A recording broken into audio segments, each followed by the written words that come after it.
네, 서로 상대를 공격할 수 있다고 하고 있는 미국과 이란이 정말 충돌을 하게 될지, 그렇다면 또 전 세계에 또 영향을 미칠 만한 소식인데요. 전문가와 좀 더 짚어보도록 하겠습니다. 최인택 중앙일보 국제전문기자 나왔습니다. 어서 오세요. 네, 안녕하십니까. 네, 이란은 미국 공격하겠다. 미국은 이란이 그렇게 나오면 우리도 가만히 있지 않겠다 하고 있는 와중에 이제 밤사이 나온 이제 새 소식은 이란이 사실상 핵 합의에서 탈퇴하겠다는 입장을 밝혔어요. 그러니까 이란으로서는 강력한 조치일 수밖에 없을 텐데 어떤 점에서 그런지 먼저 설명해 주실까요? 예, 이란으로서는 지금 이제 핵 합의를 했을 때의 조건이 네. 경제 제재를 푼다는 겁니다. 그런데 미국이 그 트럼프가 들면서 핵 합의 자체를 그 핵 합의를 한 여러 나라 중에서 유일하게 핵 합의에서 벗어나서 미국의 그 이란에 대한 압박을 경제적 압박을 다시 하겠다고 지금 나서고 있거든요. 네. 그런 상황에서 이제 그 이란은 자국의 주요 군사 지도자까지 이제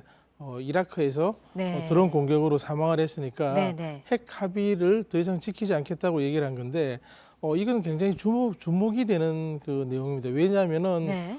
지금 군사적 조치로 즉각 이제 반응을 하지 않고 말폭탄만 쏟아내고 그리고 가장 이제 어떤 협상을 할 수 있는 그 대상인 핵 합의를 들고 났다는 거거든요. 네. 핵 합의는 지금 조금씩 뭐 못 지키겠다는 얘기를 하고 있는데 네네. 그건 이제 그 농축하는 우라늄 퍼센티지를 가지고 얘기를 했는데 지금은 전면적으로 안 지키지 않겠다고 얘기를 한 상황이고요. 그러면서 경제 압박을 풀면은 다시 돌아갈 수도 있다고 협상 가능성을 열어놨습니다. 네. 이는 이제 그 이번 그 핵 합의에서 미국을 제외한 나머지 유엔 안전보장이사국에 포함된 러시아, 중국, 영국, 프랑스 그리고 이제 유엔 안보리 이사국이 아닌 상임 이사국이 아닌 독일까지 이들 나라에 대해서 어떤 협상 중재를 하라. 네. 지금 우리의 경제 제재를 푼다면은 다시 또 협상을 하고 얘기를 할 수 있겠다. 이런 여지를 남겨놓은 것으로 볼 수 있겠습니다. 네. 이번에 이제 갈등이 증폭된 게 말씀하셨지만 이란의 그 군부 실세가 미국의 공습으로 사망을 한 거잖아요. 근데 그 시기가 왜 지금이냐? 폼페이오 국무장관에게 이런 질문을 했습니다. 트럼프 대통령에 대한 탄핵이 이란이나 북한을 대담하게 만들지는 않는다고 생각하냐? 아니까 그렇지는 않는다고 생각한다. 이거는 정당성이 있는 공습이었다. 이렇게 얘기를 했어요. 어떻게 보세요? 지금 여러 가지로 이제 의심은 할 수 있습니다. 트럼프가 이제 재선을 앞둔 해지 않습니까? 네. 거기에 맞춰가지고 여러 가지 이제 국민들을 직결할 수 있는 단호한 지도자라는 이미지를 보여줄 수 있는 그런 조치로서 이제 그 거셈 솔라이마니 그 이란 쿠드스군 사령관을 이제 공격을 해서 제거 혹은 이제 살해를 한 건데요.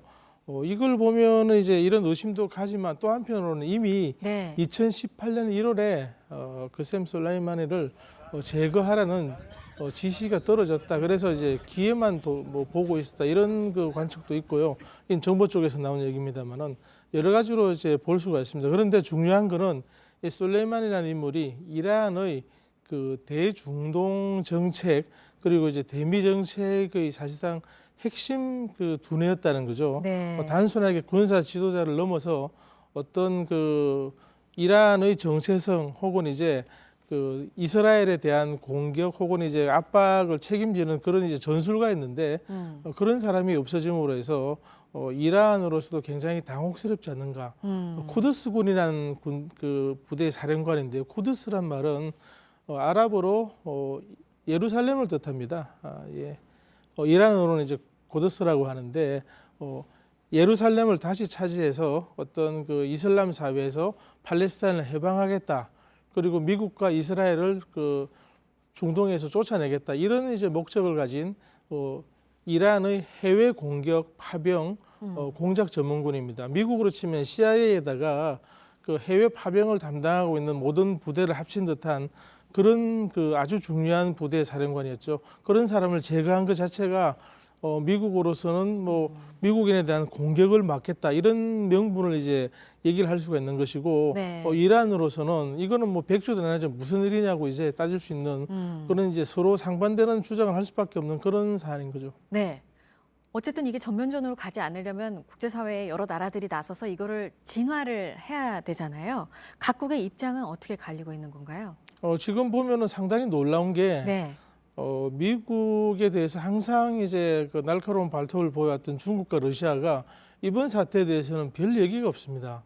뭐 항상 뭐 주권 국가, 주권 이런 얘기를 입에 달고 있는데 분명히 이제 그 주권 국가인 이라크에서 주권 국가인 이란의 군사 책임자가 드론 공격으로 사망을 했음에도 불구하고 이렇다는 반응을 보이지 않고 있습니다.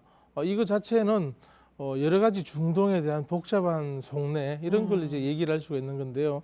이란은 또 독특하게도 중동 내에서 아주 시아파 국가이자 패권을 추구하는 국가로서 사우디라든지 이집트라든지 다른 그 중동 내의 그 순위파 국가들과는 또 척지고 있습니다. 네. 그래서 이제 이거 서로 전체 눈치를 볼 때 과연 얼마나 과감하고 이제 크게 얘기를 할 수 있을지 이란에 대해서 어떻게 얼마나 이제 서로 연대를 할 수 있을지는 지금 의문이라고 볼 수 있겠습니다. 물론 이제 미국이 눈에 가시긴 하지만 이렇다고 이런 상황에서 이란 편을 무작정 들 수만 없는 그런 이제 아주 미미한 상황이라고 보겠습니다. 네, 이 이란과 미국의 충돌 가능성에 우리도 지금 대비를 해야 돼요. 거기 교민들도 사시고 하시니까 오늘 뭐 오전에 긴급 대책 회의도 열린다고 하는데 또 하나 또 우리가 봐야 될 게 사실 이란 문제, 북한 문제가 커졌다 작아졌다 서로 그렇게 하고 있는 상황이어서 이렇게 또 이란 문제가 커지면 일단 이것도 해결해야겠지만 또 비핵화 협상은 또 뒷전이 되는 게 아닌지 어떻게 생각하세요? 지금 미국 조야의 관심이 중동에 그리고 이란에 쏟아지고 있는 건 사실입니다. 그렇다고 해서 이제 북한 문제를 가만히 둘 수도 없는 상황이고 어떻게든 이제 계속 접촉을 하고 풀고 지금 이제 타결해야 되는 상황인데 물론 이제 힘의 균형은 아무래도 저쪽으로 넘어가겠죠. 네. 그렇다고 해서 지금의 이제 북한에 대한 그 미국의 입장 상황이 더 악화될 것 같지는 않습니다. 지켜봐야 할 것이고 그리고 서로 이제 이익의 그 방향과 목적 그런 전체 이제 구도가 다르기 때문에 바로 영향을 미친다고는 볼 수 없을 것이라고 봅니다. 알겠습니다. 여기까지 듣도록 하겠습니다. 최인택 중앙일보 국제전문기자였습니다. 잘 들었습니다.